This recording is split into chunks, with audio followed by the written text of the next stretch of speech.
Okay? So the question says, in the following network, can the initial current through each of the inductors be 0 amps? Why or why not?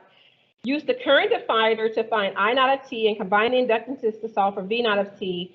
Confirm that this circuit obeys Kirchhoff's current law. So the first thing we're going to do is combine the inductors. Inductors combine like resistors. So if the source is 4e to the minus 2t amps, the net inductance is the product over the sum. The product over the sum is how we put things in parallel. So that would be 15 over 8, or 1.875 Henry.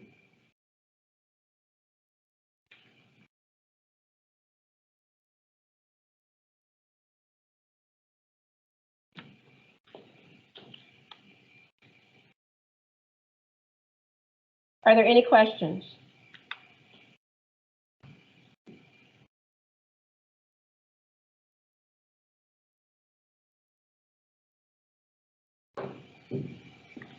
So if I want to do the voltage, I'll do the voltage first since we're here. V naught of T is equal to L di dt. So that's 1.875 times the derivative with respect to time, 4 e to the minus 2t. V naught of T is L di dt, which is 1.875 times the derivative of 4e to the minus 2t.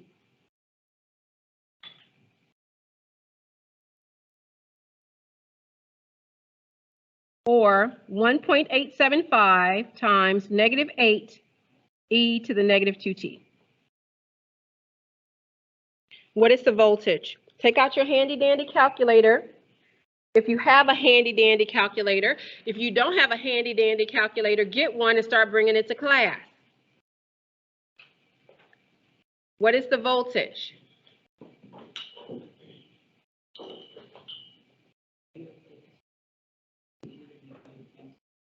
Very good. Negative 15 e to the negative 2t volts. Okay. Any questions? All right.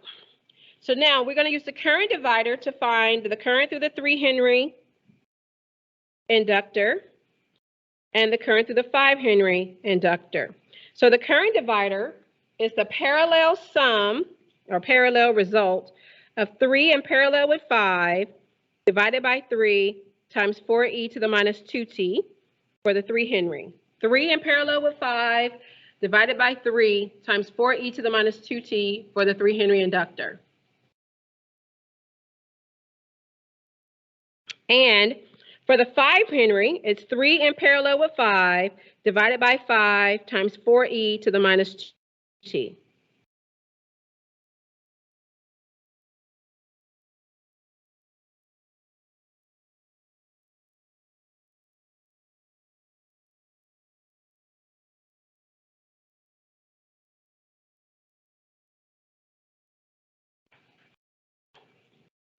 So for the 3 Henry inductor, we get 1.5 e to the minus 2t amps.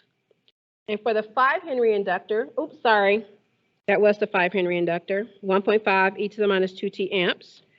And the 3 Henry inductor is 2.5 e to the negative 2t amps.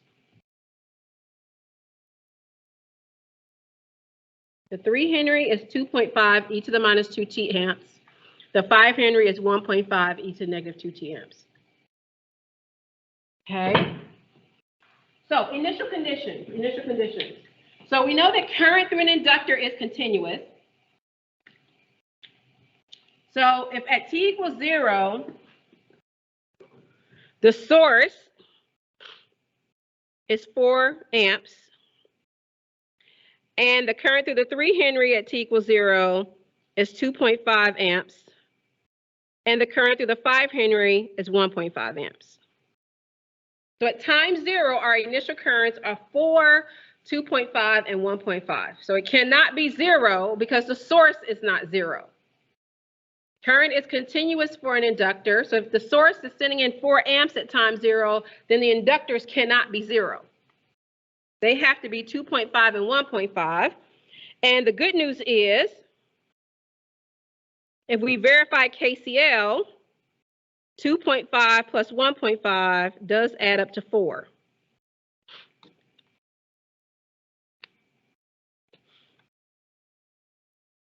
So the initial source value at time 0 is 4, and the initial currents are 2.5 and 1.5.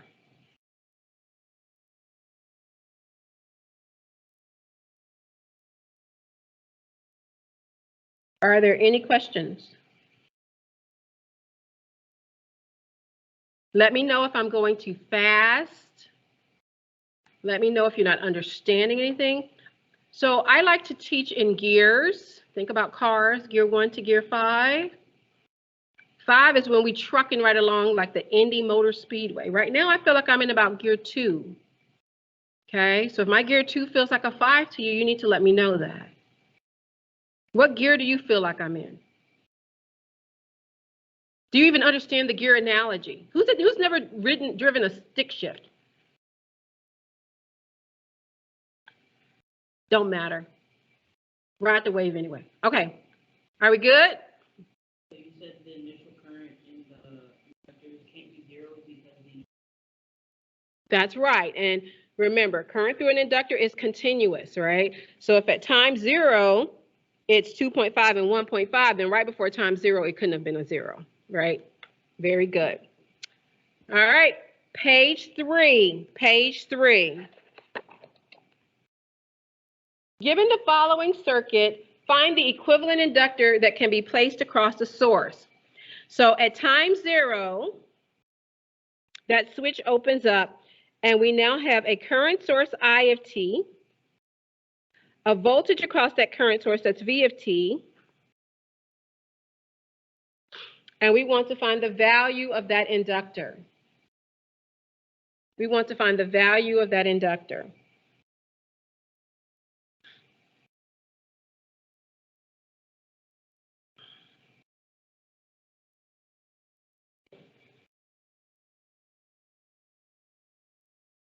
So we work our way from right to left, 40 plus 60 is 100. So we're going to have 100 in parallel with 400, working our way from right to left. 100 in parallel with 400 is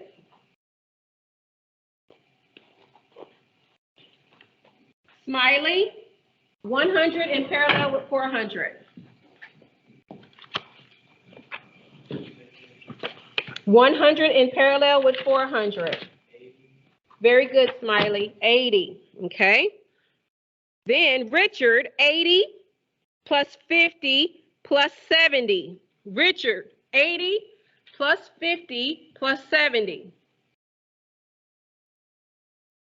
200. Very good. Jacob, 200 in parallel with 600. 200 in parallel with 600. 150. Very good. And then 150 plus 600. I'm out of names. Hold on. Let me find my sheet. Ben? 750. 750. All right, very good. So our net inductance is 750 millihenry. Our current is 800 times 1 minus e to the negative 200t milliamps.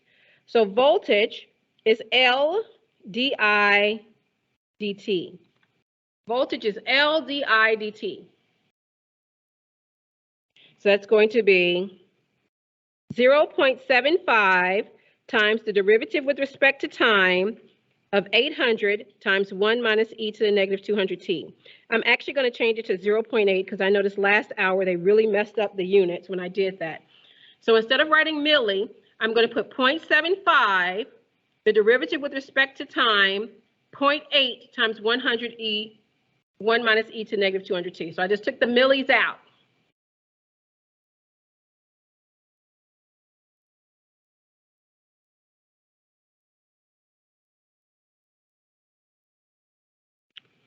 So this becomes 0.75 times 200 times 0.8, 100 and negative 160, e to the negative 200t. I see several people squinting. Are y'all having problems reading my handwriting? I thought I was writing pretty neat. Is my handwriting really that bad? Because I mean, y'all are like, is this really illegible? I'm being conscientious up here, John and Taylor.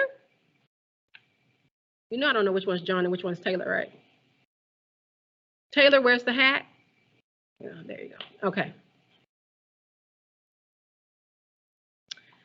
All right. So what is this? What is V of t? Oops, sorry. This minus sign shouldn't be here. Sorry about that. That minus sign shouldn't be there.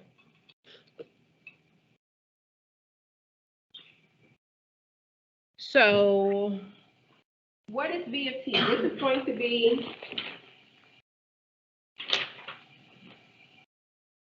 120 e to the negative 200 t volts. Very good. Any questions? Let me write pretty for those of you who think I don't write pretty. That's as pretty as it's going to get. All right. Now we need to find the energy. So the energy is 1/2 L I of t squared. 1/2 L I of t squared.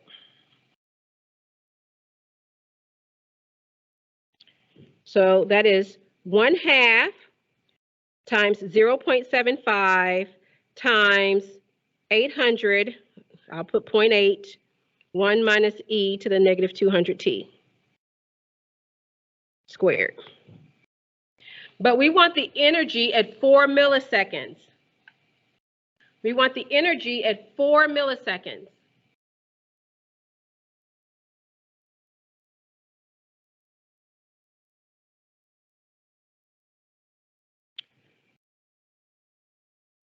This one is going to be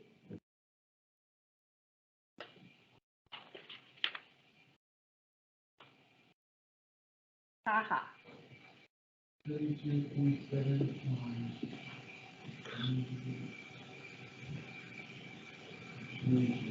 Right, I got 72.8. You probably just need to round. 72.8 millijoules. 72.8 millijoules. Very good. Thank you. Any questions?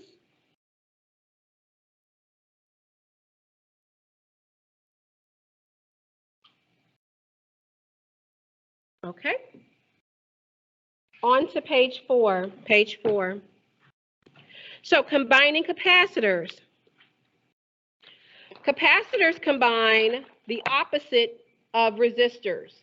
Capacitors combine the opposite of resistors. So when I have capacitors in series, the equivalent capacitance is 1 over CEQ is 1 over the reciprocal and the sum of each of the capacitors. So 1 over C1 plus 1 over C2 and so on. If you have capacitors in series and they each have an initial voltage, when you put the capacitors together, it should be the sum of all of those initial voltages because it has to still obey KVL. So the net voltage across the equivalent capacitance should be the sum of each of the individual voltages. And capacitors in series combine like resistors, capacitors in parallel combine like resistors in series. So that means that when you have them in parallel, you add them together to get the equivalent capacitance. If they have an initial voltage, it should be the same for all of them because elements in parallel have the same voltage. So that means the equivalent capacitance would have the same initial voltage as all the capacitors did individually. The current and voltage divider is the opposite. So the voltage divider for capacitors looks like the current divider for resistors. The current divider for capacitors looks like the voltage divider for resistors. So IN is the capacitor you want over the sum of all the capacitors times the source for the current divider. And for the voltage divider, it's the net equivalent capacitance over the capacitor you want times the voltage source.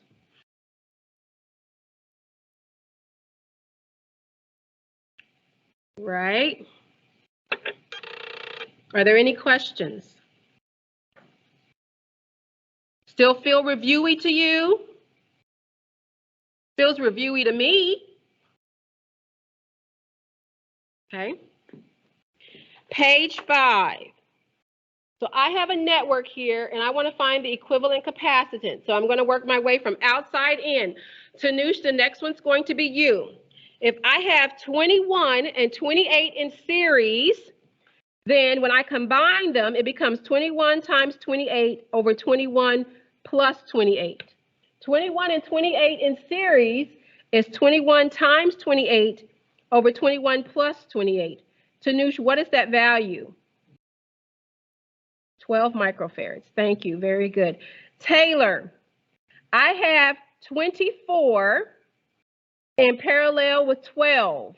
24 in parallel with 12. What is that net capacitance? 26. Very good. I just saying if you were paying attention. Not really. Okay, 36. All right. John, I have 36 and 36 in series. 36 and 36 in series is 36 times 36 over 36 plus 36.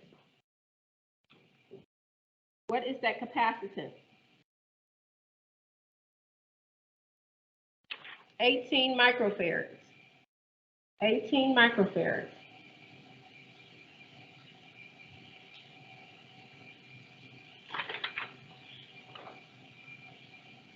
All right, Carter.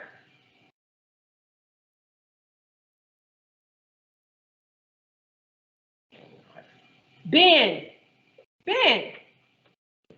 All right, so this is 18. So Ben, I have 18 in parallel with 14. 18 in parallel with 14, what is that? 18 plus 14 is 32. Very good, Ben, 32. Okay, Carter, I'll give you the next one. 12 in parallel with 20, Carter. 12 in parallel with 20, Carter.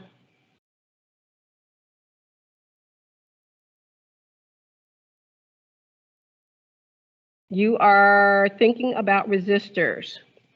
Think about capacitors. It's 32. There you go. 12 plus 20 is 32. So I have 32 and 32. 32 and 32. So the net equivalent capacitance is, Nikita? 16. Okay, 16 microfarads. Are there any questions about what we did there? Any questions?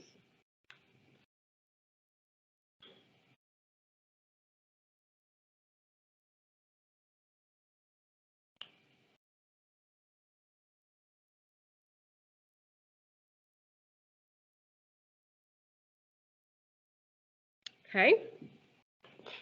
Now, let's go to the bottom of the page. We have a network down here. Josh, I want to simplify this to find the voltages, and then I'm going to find initial voltages and energy. And the question says, can the initial voltage across the 20 microfarad be 60? So we're going to simplify the circuit to answer that question. So Josh, 60 in series with 30. 60 in series with 30, Josh, what is that? Okay.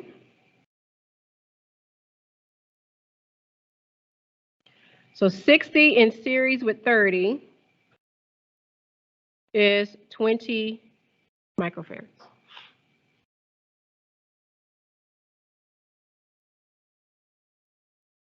Okay, is everybody keeping up okay? All right, now I want to simplify this down to 2 capacitors and a voltage source. 2 capacitors and a voltage source.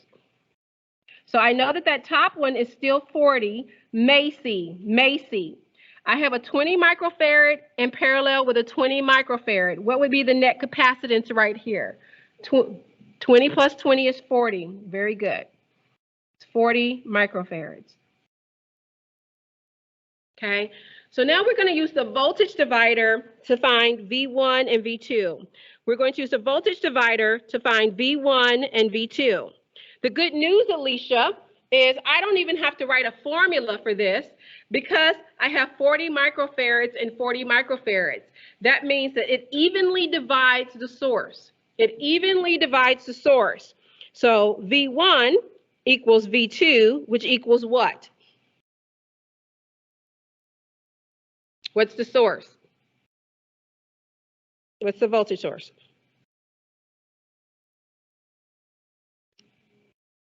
Divided by 2.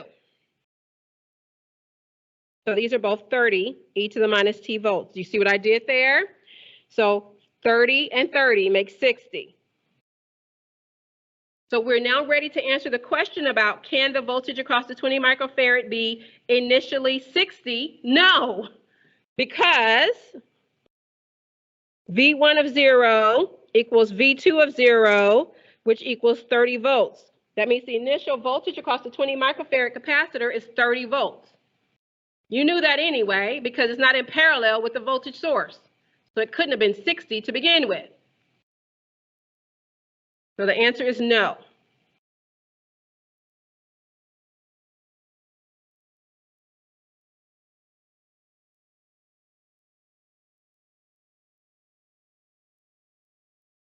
Questions? All right. I now need to find V3 of T, sorry, so that I can find the energy trapped in the, I'm sorry, V4 of T, so I can find the energy trapped in the 30 microfarad capacitor.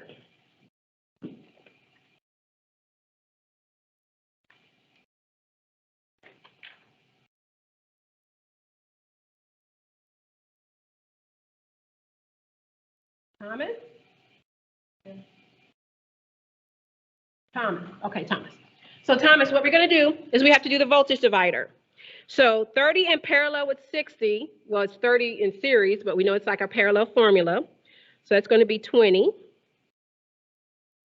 Over the capacitor we want, that is 30 times 60 e to the minus t. So what is V4 of t, Thomas? V4 of t.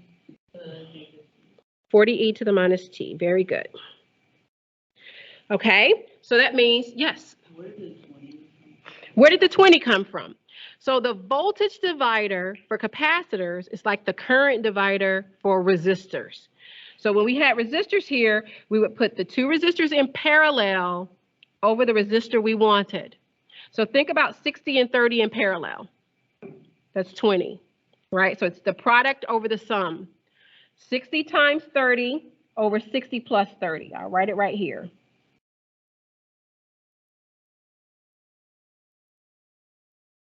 Times 60 e to the minus t. Okay, Annika.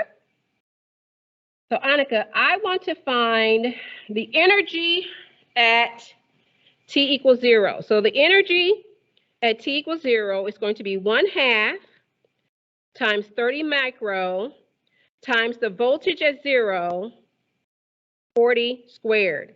1/2 times 30 micro times 40 squared is the energy trapped in the capacitor at time 0. 1/2 times 30 micro times 40 squared.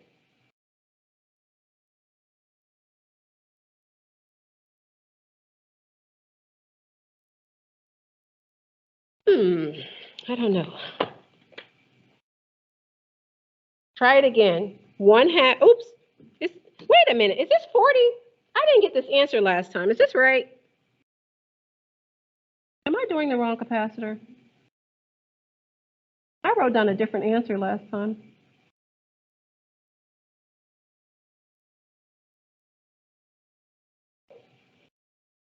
No. No. Is this right? Somebody check this.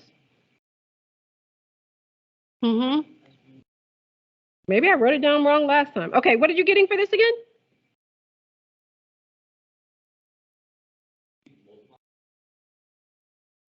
Should we be multiplying by 60? Yeah, what's the initial voltage? It's 40, right?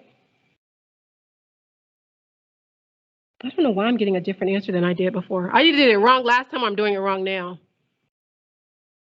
Yes, Macy. Right here? Yeah. That's a 4. Let me make sure I didn't mess something up here. Maybe I messed it up when I asked Thomas. Let me make sure. So, oh, this should be 30. Is that what you were saying? Yes, brain fart. Sorry, Thomas, that was on me. That wasn't on you. I messed you up. That should have been a 30. So that made this a 20. Sorry, Annika. So then that messed up. It's a cascade of errors. This should have been a 30. Sorry about that. So then that would have made this a 20. That was straight on me, Thomas. So then that made this a 20. That's better. Now we're getting cooking with gas. So now let's try it again, Annika. What's the energy? 6 milli or micro? I'm getting milli. Milli or micro? Milli is times 10 to the negative 3. 6 millijoules, right? Sorry about that. Okay, and last question is, what about as time goes to infinity? So the energy, this capacitor is discharging. So it's going to be 1/2 times 30 micro times 0, Shayna. 1/2 times 30 micro times 0 squared. 1/2 times 30 micro times 0 squared, Shayna. There's a 0 there. It'd be 0. 0 joules. Okay. Questions?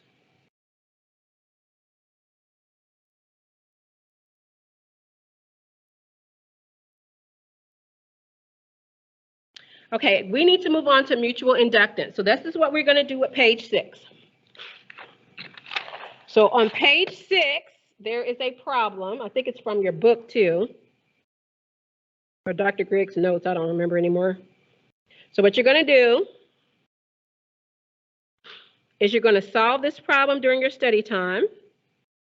And if you're not able to get the answers, you're going to check it with a buddy, go to tutoring, or come see me. So I'm about to give you the answers. And if you cannot get the answers, you're going to come see me, go to tutoring, or go to your study buddy. Does everyone have a study buddy? Who doesn't have a study buddy and needs a study buddy?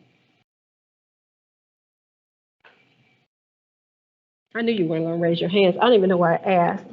So the equivalent capacitance is 80 microfarads. The current is 800 e to the minus 40t milliamps. And the energy at 15 microseconds is 508.9 millijoules.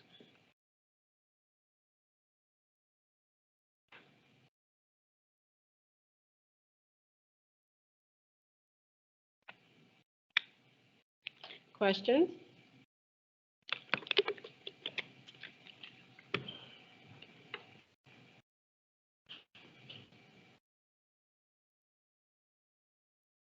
Okay, let's start talking about mutual inductance. We'll start mutual inductance and finish it on Thursday, but I at least want to start the conversation before we move on to sinusoids.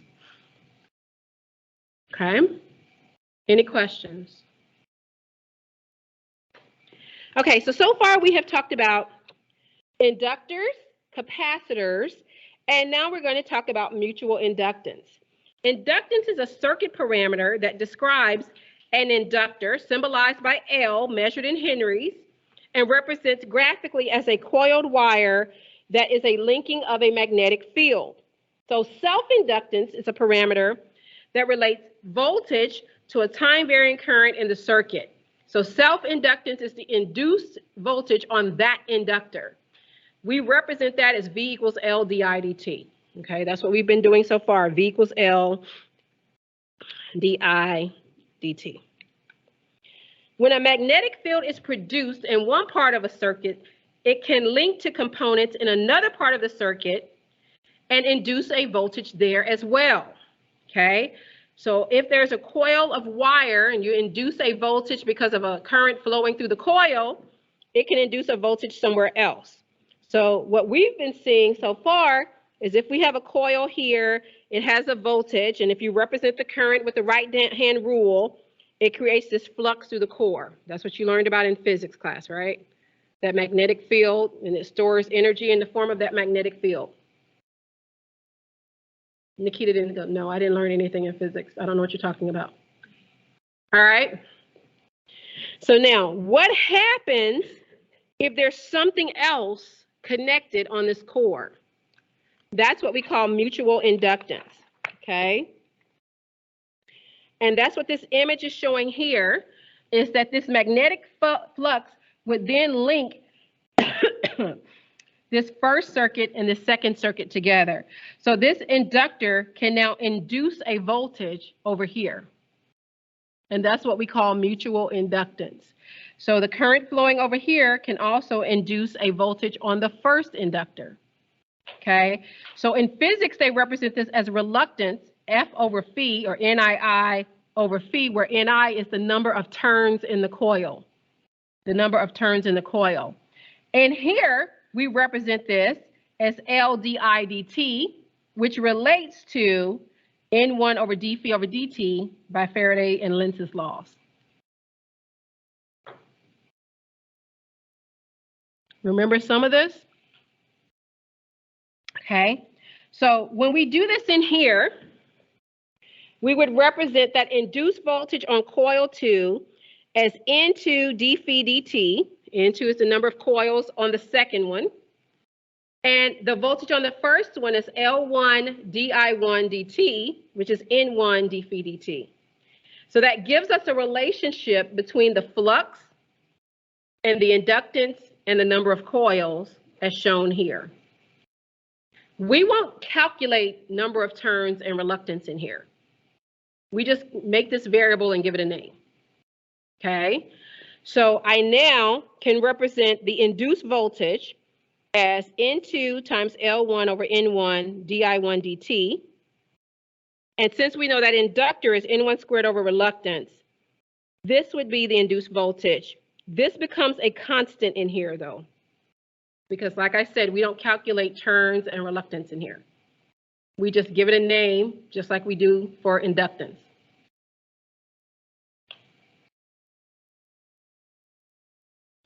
And the name we give it is M for mutual inductance. So this is going to become V2 of t equals M di1 dt.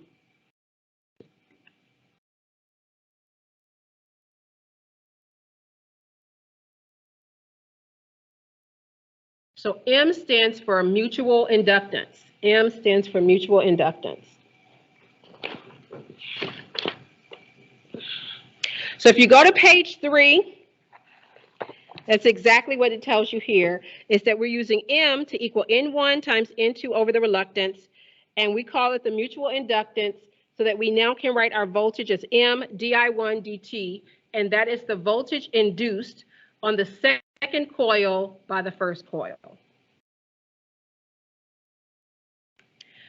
If you don't have an ideal coupling, because eventually we'll talk about transformers, which would have an ideal coupling, we can represent this mutual inductance as K times the square root of L1 and L2, where K is called the coefficient of coupling. So if you have a perfect coupling, that becomes a transformer, that would be a 1. If it has no coupling at all, that becomes a 0, which means there's no induced voltage. Anything in between 0 and 1 just shows how tightly the coupling is between those two, which means you could have some leakage. For example, if there's resistors or other things in the circuit, some of the energy could get dissipated before it induces the voltage on the other coil so that you don't get a perfect coupling. Right? So that's what happens there. So now we have a picture of what this looks like. I have an inductor and another inductor. They both have current flowing through them. That M means there's a mutual inductance, which means there's a voltage that is induced on the second one from the first one, and a voltage induced on the first one from the second one. The way we represent that is that the voltage on the second coil from the first one would be M di1 dt, And the voltage on the first coil from the second one is M di2 dt. So if there was a current flowing here, I2, then that creates a voltage over here that is M di2 dt. Or if there's a current over here, I1, that induces a voltage over here, M di1 dt. Okay, this image is actually at the bottom of the page. So that's what this is showing here. Now, it also talks about what if one of them is an open circuit? If coil 1 is an open circuit, then we would only have the induced voltage on the second coil. Because remember, when the open circuit, no current is flowing. Or if the other one is an open circuit, then there's only one induced voltage, because if you don't have a closed circuit, current won't flow. So we'd only have one versus the other. If they're both closed, you have an induced on both sides. So you can induce a voltage on one side even if it has an open circuit, because the voltage is coming from the other coil. So then down here is what that would look like. I have a current flowing here. I have a current flowing here. If I asked you to find the voltage right here across that inductor, it would be L1 di1 dt, the self voltage from induced voltage, and then the induced voltage from the other one will be M di2 dt, right? So that's the voltage due to this inductor. This is the voltage due to the second inductor. Or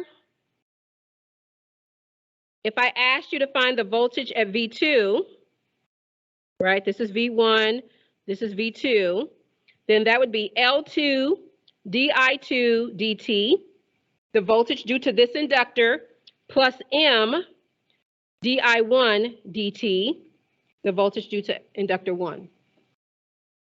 So now when you're representing the voltage across that inductor, there's two things you have to consider: the self-inductance and the mutual inductance. Tanush? So is M the same value in both the situations? Like both It does. It has to be the same. We're assuming it's the same. And this is how we represent it like that. So yes. Okay. Other questions? So the voltage across inductor 1 is this. The voltage across inductor 2 is that. Where it's the self-inductance plus the mutual inductance. L1 di1 dt plus M di2 dt. See, Josh just be frowning. V2 is L2 di2 dt plus M di1 dt. Okay. I haven't asked you anything today. I feel sad. I'll find you something in a minute. You and Theo may be left out until Thursday. I'll start there. Tell me your name again. Liz. Okay. All right, page 4. So let's talk about the dot convention. The dot convention is how we decide whether the mutual inductance is positive or negative. It's based upon the right-hand rule and whether the coils are going around the core clockwise or counterclockwise, which induces which way the current flows. So the first rule is that if the current goes into the positive on the inductor, then it induces a voltage that is positive on the other inductor. So if the current enters the inductor through the dot, then the voltage is positive at the dot on the other side. So that means V2 is positive M di1 dt. So thinking about those dependent sources I just showed you, you would represent it as positive on top, negative on the bottom, M di1 dt. If it enters at the dot, it's positive at the dot on coil 2.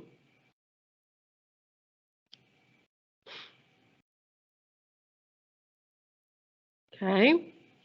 So here again, I have I1 enters at the dot on coil 1, but now the dot is at the bottom. That means it's positive. So the induced voltage is positive at the dot. So it's negative on top, positive on the bottom. And that would be M di1 dt. So if you notice here, there's now a minus sign on V2 to represent that the voltage is flipped. Yes. They represent the way the current flows, right? So the dot would represent, if you think about an inductor as a coil of wire, I could start at the top and coil it down from the left or from the right. So if you think about the right-hand rule, if I use that to figure out which way the flux flows, depending on which way that coil turns, it makes the flux flow a different way. So the dot in practical terms would represent which way the coil is wrapped around the core. And that induces which way the current flows, which induces which way it induces the voltage on the other turn. For both sides. Correct. So we're about to do I just did the left side, I'm about to do the right side next. Okay. So on the right, I have a current that exits through the dot. So for these last two, I have a current that exits through the dot. That means it induces a voltage on the opposite coil that is negative at the dot. So that means this one would be negative on top, positive on the bottom, M di2 dt. Which means V1 should be negative M di2 dt.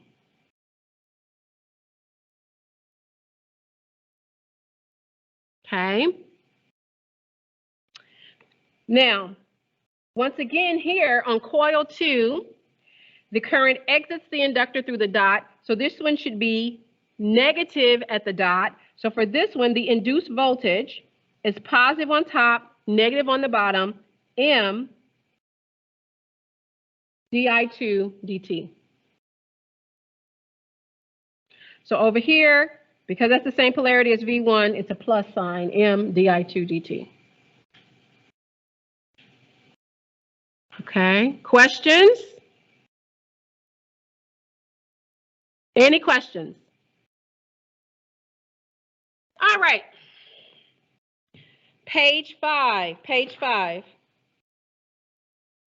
What if we have inductors in series? Inductors in series. If you have inductors in series, they can still induce a voltage on each other.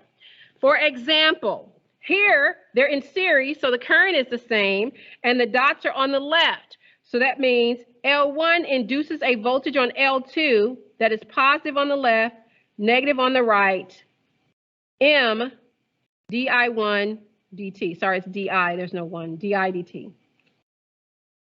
M di dt. Then I goes to L2 that's positive because the dot enters. So that induces a voltage on L1. So there's also an induced voltage over here that's positive on the left, negative on the right, M di dt.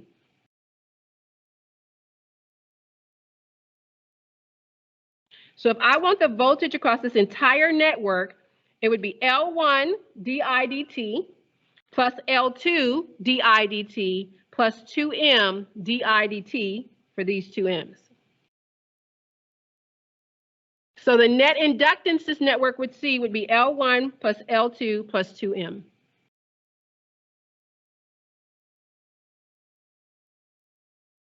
Everybody good with that?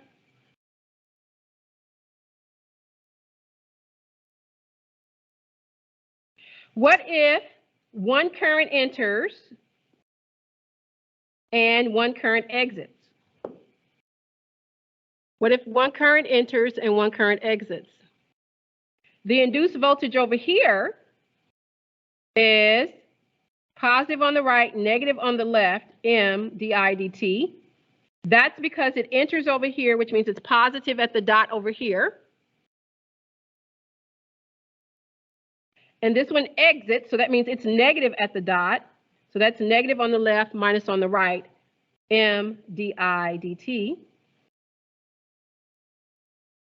So the voltage is L1 plus L2 minus 2M. Because the voltages are this polarity, right?